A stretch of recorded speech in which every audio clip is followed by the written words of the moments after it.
Hey guys, Demi here from Atlas Vibration Spirituality, and I'm here with your new moon in Aquarius collective update. And I'm actually very excited to tell you guys that we have I had a very special guest who channeled through messages with me last night, and I can't wait to get to the part of the video. So I highly suggest if you guys watch halfway through or don't stay for the full video, which is fine, no worries if you don't, but I recommend staying and listening through. So we have the new moon in Aquarius on January 29th at 7:37 a.m. Eastern time, and is happening at 9 degrees. So please take a look at your chart, see where this is happening for you in the sign of Aquarius. And the key thing that we need to take with this is the groups in which you belong to. How are you relating to them, conversating with them, debating with them, and sharing the same ideas? Because your friendship groups are changing. And the key thing that Spirit wants you to take with this, and what we're feeling and what we're seeing, is make the change. What are you fighting? And what are you fighting that you can't radically accept the change? And Aquarian energy is very, I would say, eccentric, and we'll go over a little bit more about it, but this is very societal, very humanitarian. And so it is a masculine sign. It is in the positive polarity. It is an air sign. Everybody, I say this in every video, the sign of Aquarius in the constellation is the water bearer. Is actually not the it's not a water sign, so it is the actual vessel that the water is held in to give life to the world around us, essentially, because what water does, it makes the ground grow. We're a water planet, and where we live on, so we need water to survive. That's usually, you can live without food for a really long time, but you need water to be able to live. And so this is ruled by the planet Uranus. Its original ruler is and was Saturn, so whatever you believe. And the body parts it rules are your calves, your shins, your ankles, also your circulation. And it is ruled in tarot by the Star and the Fool in Major Arcana. It's ruled by Uranus for the Fool, so that's why I take that with it. And I mainly stick with Uranus or Uranus just because it definitely fits Aquarian energy, and probably Demi, it's been told that for a little while. We've been told that for a little while, but I want you guys to move with the unexpected changes. And this is going to feel very death-like because we have Pluto in this house right now. And I think technically it is conjunct because of the 8-degree difference, but you guys are feeling almost like death-like symptoms with Scorpio energy, Mars energy, where you want to take action, but it's a hard ending to let go of. And it's also something where the new is coming in as well, so it's like you're making this really big radical change. And the best example I can give you is Aquarius rules my 5th house, so I love and we'll step into this as well. Its opposite sign, Aquarius' opposite sign, is Leo. So we've talked about Leo energy. I'll give you a very brief rundown, but it's that childlike energy. It is the individualism. It is the place in where the heart space, it rules the heart. So what you truly lights you up, and who you are as an individual, and how your individual self can create the group, the opposite of Aquarius, we're talking about, right? So it's very how much you give to society. How do you, work in groups, being in like-minded groups together? How are you making change in the outside world with being the individual and who you are? So for me, this says that I love to hang out with my friends. I love doing humanitarian work for fun. I love to be very hang out with my friends, and and I do find it fun. For those of you that do know me personally, I say it every time, I have a bachelor's in sociology, so I'm very passionate about it. It's in that 5th house of Leo, so Leo rules hobbies, romance, dating, childhood, your passions, your creativeness. So I love creating with groups. I love being in groups, and even I have a Venus in Leo in like my 11th house. So it's like I'm very people oriented. So it's like I love being around that. I love doing it. And so what I'm seeing is, you know, how I have fun with my friends. I'm seeing a new beginning where unexpectedly friends of mine that I thought were my friends are not my friends. And because Pluto is in that 5th house, it's almost like, okay, I'm seeing death, right? So please, please, please, if you need some help, feel free to book a read with me. I could take a look at it in your natal chart. I also should release my little individual session. I'll try and get that done today. But yes, if you need some help, definitely come through and book a read. And then also as well, just keep that in mind. You know, you're going to be seeing death and changes in this new beginning that you're feeling in this area of life for the next 10 to 15, 20 years. So this is kind of like a highlight as to what is happening for you and what needs to change. And even to Pluto can have a very slow effect, and you'll see it like die and be reborn again in that ending, like you saw with the Capricorn videos that I've been posting if you follow me. So please feel free to check your chart. Whatever you're feeling now is essentially what you're going to see at the end of this 10 to 15, 20 year cycle, 15, 20 year cycle. So if whatever changes that you're feeling that you need to make them, mourn it, grieve it, move and flow with change. And it's completely unexpected. Like I never thought that I would want to make different friends, and being that I'm not in the right friendship groups. And so it's very interesting to see that the groups I feel like I belong to, it's no more. And this is what you'll be seeing over the next 15, 20 years.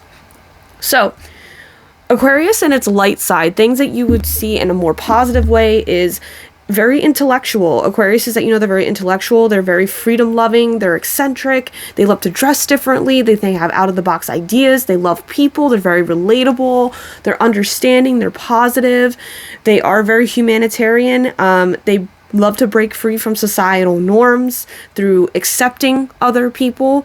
You notice that they love everybody no matter what, and there can be some righteousness in there too when it comes to what they really are passionate about. Shadow energy with this, then the darker side, we can see they can be very dismissive, they can overthink, very indecisive, very detached and aloof. They can be very rebellious and rigid. They can believe that they're so different that they can't relate to anybody, or that they feel that they don't belong because of the extreme differences. And then they can be very self-righteous in that way. They can also be a hard ass due to not dealing with bullshit or being fake. Like Aquariuses don't, and this energy doesn't deal with people who aren't serious and aren't ready to get like down to work, you know. So it's very you know, a no bullshit tolerance. So keep that in mind. And as you're feeling these energies, like take these light and dark aspects and see in this new beginning and where you're feeling this new beginning when it comes to what's happening, like I said. So you're seeing legitimately in your 4D realities right now is you're seeing new beginnings in groups that you once again belong to. The friendship your friendships, who are you hanging out with? What friends need to be let go? What do you need more from your friends? Your intellectual pursuits, what makes you want to get down into changing things for the better? What makes you want to kind of provide and give to society and accept others? It's also your dreams and your visions of life. So you're seeing that, you know, you have new dreams coming in and where you want to see what's going on with your life, because Aquarius also rules the future. So you're seeing, like, I know I've been worrying about the future like crazy, but I need to create it, and that's something on my own thing. But so the future as well, new beginnings in the future, social media and AI, technology as well, so new beginnings. So this is everything that we have been seeing over the past few weeks. Now, let's be real here, societal change. The best way that I can explain this is, and how it manifests is, it's no coincidence the inauguration, at least here in the United States, happens at this time, because it is a big societal change. You've also seen that they're taking advantage of the energies of TikTok, right? So the TikTok ban, everything's going on here in the US, seeing about artificial intelligence and what they're creating, right? So all these new ideas, technological advances to make the future better, and let's be real, some of it's for the best and some of it isn't, okay? This is where the fault in Aquarius kind of happens, is the decisions that we make, because it's an air sign, how we speak, how we think, taking accountability. It embodies every air sign up until Aquarius. So that means that it takes Gemini and Libra into what it is. So relationships, one-to-one relationships, how you speak, how you think, how you're, people that you're around? How are you advancing in your mental capacity and your verbal capacity? So it's just something to keep in mind as you kind of move through this, right? So this is where I was kind of shocked, and so I'm trying not to keep these videos long. So lo and behold, our guest for today was and is Martin Luther King Jr. As I'm saying, I got tears in my eyes because I never thought that, I've talked to him once, but I never thought that his energy would actually come to me and speak to me on a soul level. And so this was very interesting to me, and I actually have to kind of read this because it was so intricate in how it was spoken. And you'll know that this is definitely not like an angel or somebody like myself. Not that I'm downplaying myself, but he's trying to help me speak. But the views and things that he fought for. So I'm just going to read this, and it's going to hit a little deep, just being honest. So he wants to remind us of taking baby steps towards a better future. And he showed this to me when I went to see Lenny Kravitz, and Lenny Kravitz said the same thing in his show, that we need to, one, love, and it takes time to get there. And this is something that we always forget. It can't happen overnight as much as we want it to. And he wants us to remember that what he fought for was equality for everybody. And it comes in with taking those baby steps towards the future, because I get like that, where I think like we could just fix this tomorrow, if we really wanted to. But sometimes what purpose we're doing here in life, it takes time, and it's part of that feminine journey in which we're healing in. So he says that love and acceptance is the answer. Then we will begin to love and accept groups as we begin to love and continue to love ourselves. And I'm understanding that because it's something that I've been learning myself. He said the mentality of he says judgment and condemnation is what is holding us back from moving forward in society, that we condemn ourselves and that we have to punish ourselves in breaking free from who we are. And he's like, how do we break free from this condemnation and blaming ourselves and punishing ourselves? Because it makes us want to self-punish and physically punish other people. And it leads us to think that like we're inferior. And he said this is where the God complex comes from, because we think that, we can be, I don't want to say like a god, because in some ways I don't want to start things with say that we are a god, but it leads us to think that we can have all this power, and it creates chaos, division, and unconditional radical drifting from the acceptance of who we are. And I think that that's really interesting, because how many times have you punished yourself for the things that you've said, or you've wanted to punish other people for the things that they've done to you? And so he says, stop blaming the other entities as to why the other people around you are hateful and unaccepting.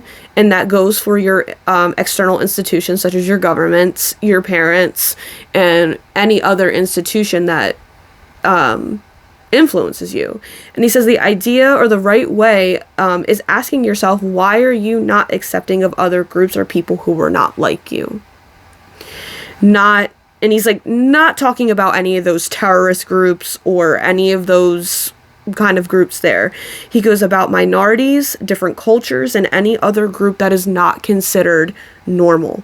And he goes, ask yourself, why do you judge? Why do you judge? Where does it come from? And why are you violent about it? And he kind of just, like he said, like this, he goes, peace and thank you for listening to what he had to say.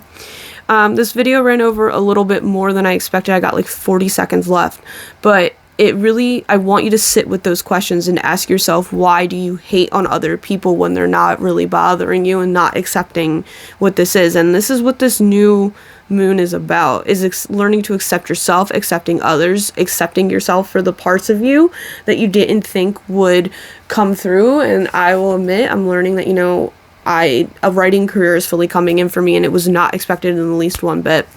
And learning to accept and be more empathetic towards others and other people's groups that may have not understood, and seeing those things, and all about the self-acceptance. So I hope that this resonated with you, and until next time, namaste.